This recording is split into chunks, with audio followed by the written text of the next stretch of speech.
ओम नमः शिवाय मित्रों, स्वागत करता हूं अपने YouTube चैनल में। मैं पंडित मोहित पांडे ज्योतिषाचार्य आप सभी के समक्ष।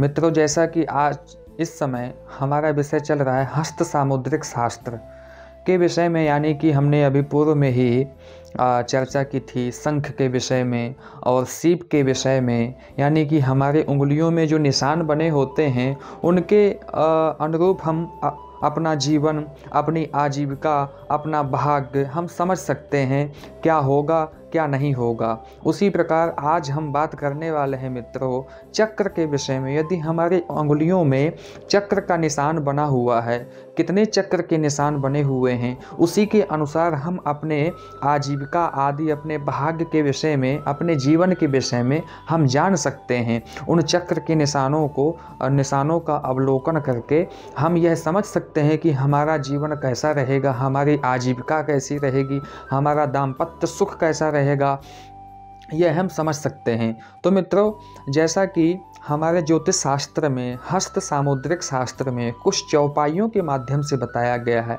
वह मैं आपको बताता हूँ। जैसा कि एक चक्र बाचाल बखाने, दुई चक्र गुणवंत बहुजाने, तीन चक्र वाणिज्य धन होई, चार चक्र सो दरिद्र तर होई, पांच चक्र सर्वांग बिलासा, छठा चक्र रस कार्य दुलासा, सात चक्र बहुते सुख जाना, आठ चक्र रोगो तन काजा, नव चक्र से राजहि करही, 10 चक्र ते सिद्धि पग धरही।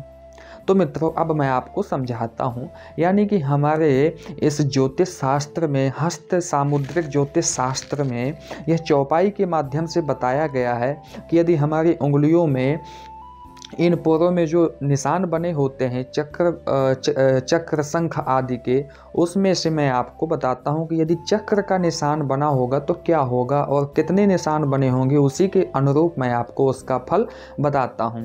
यदि जातक की उंगलियों में एक चक्र बना होगा, एक चक्र का निशान होगा, तो वह जातक सर्वगुण संपन्न माना जाएगा, वह जन्म जातीय ऐश्वर्यवान माना जाएगा, यानी वह जन्म से ही भाग्यवान माना जाता है।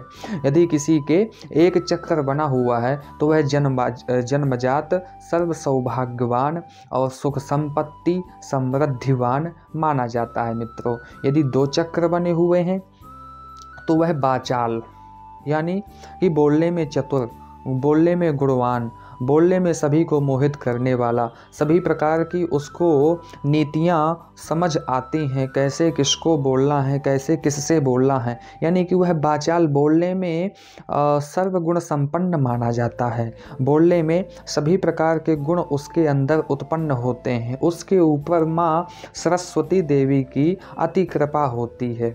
यदि तीन चक्र बने होते हैं तो वह क्रय विक्रय यानी कि व्यापारी माना जाता है। व्यापारी होता है वह क्रय विक्रय में गुणशील होता है, उन्नतिशील होता है। क्रय विक्रय करने में उसकी बुद्धि अति शीघ्र कार्य करती है, तीव्र बुद्धि होती है क्रय विक्रय करने में, तो उसको हम व्यापारी कह सकते हैं। व्यापारी क्षेत्र में उसको धन लाभ आदि से सर्वगुण संपन्न प्राप्त होता है। मित्रों, यदि चार चक्र बने हुए हैं तो वह दरिद्रता से परिपूर्ण रहता है। केवल धन आदि के हानि से नहीं, वह सभी प्रकार की दरिद्रता से परिपूर्ण माना जाता है, यानी कि वह कपट आदि से भी वह ग्रसित रहता है।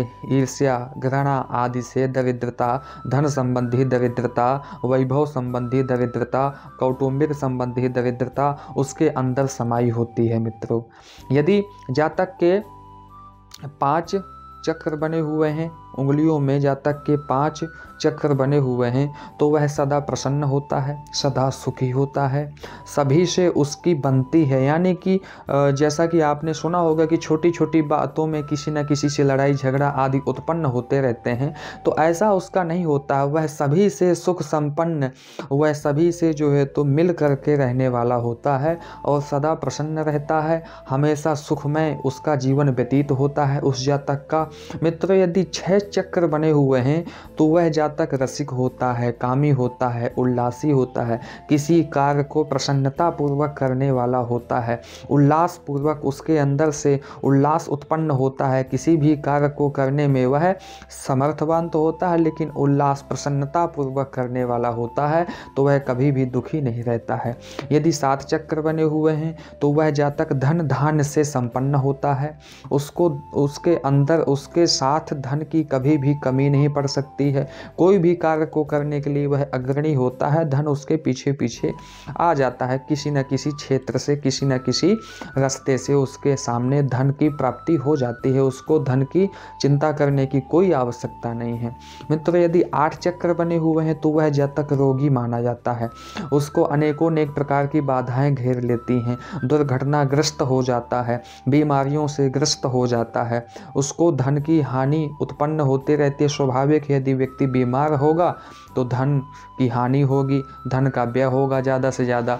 तो मित्रों, यदि 8 चक्र बने हुए हैं तो वह व्यक्ति रोगी होगा, दुखी होगा और बीमारियों से ग्रस्त होगा। यदि 9 चक्र बने हुए हैं तो वह राजमान प्रतिष्ठा यानी यश प्रतिष्ठा, पद वृद्धि की प्रतिष्ठा, यश कीर्ति की सभी प्रकार के उसके अंदर यह गुण संपन्न होंगे ताकि उसकी पारिवारिक, कौटुंबिक और देश और राज्य में उसकी मान प्रतिष्ठा बढ़ती रहेगी। उसको सभी सम्मान प्राप्त कराएंगे, सभी सम्मान देंगे, आदर प्रतिष्ठा से वह परिपूर्ण प्रतिष्ठित होगा वह जातक। और मित्रों, यदि 10 चक्र बने होते हैं इन अंगुलियों में, इन पोरों में, यदि 10 चक्र किसी के बने होते हैं तो जैसा कि आपने सुना ही होगा कि चक्रवर्ती राजा, वह राजा के समान राज्य करता है, राजा के समान सुख भोगता है, राजा के समान वह सुख संपत्ति से परिपूर्ण होता है, किसी भी प्रकार की उसके अंदर कमी नहीं उत्पन्न होती है, किसी भी प्रकार की उसको कमी नहीं खलती है, वह सभी प्रकार के भोगों को भोग करने वाला होता है यदि 10 चक्र बने होते हैं। तो मित्रों, इससे आप अनुमान लगा सकते हैं, अपने भी उंगलियों में आप देख सकते हैं, उससे आप अनुभव और अनुमान कर सकते हैं कि आपका जीवन कैसा है और आपका जीवन कैसा रहेगा, आपका जीवन कैसे व्यतीत होगा, सुख में व्यतीत होगा या दुख में व्यतीत होगा। तो मित्रों, मैं आशा करता हूँ यह आपको वैसे पसंद आया होगा और यह वीडियो आपको यदि पसंद आई हो तो आप इसको सब्सक्राइब करना बिल्कुल मत भूलें और कमेंट बॉक्स में हमें अवश्य बताइएगा कि यह आपको वीडियो कैसी लगी हो, और ताकि हम आपको और अन्यथा जानकारी और भी अच्छी दे सकें। तो मिलते हैं मित्रों अगले वीडियो में। जय श्री कृष्णा, जय श्री राधे।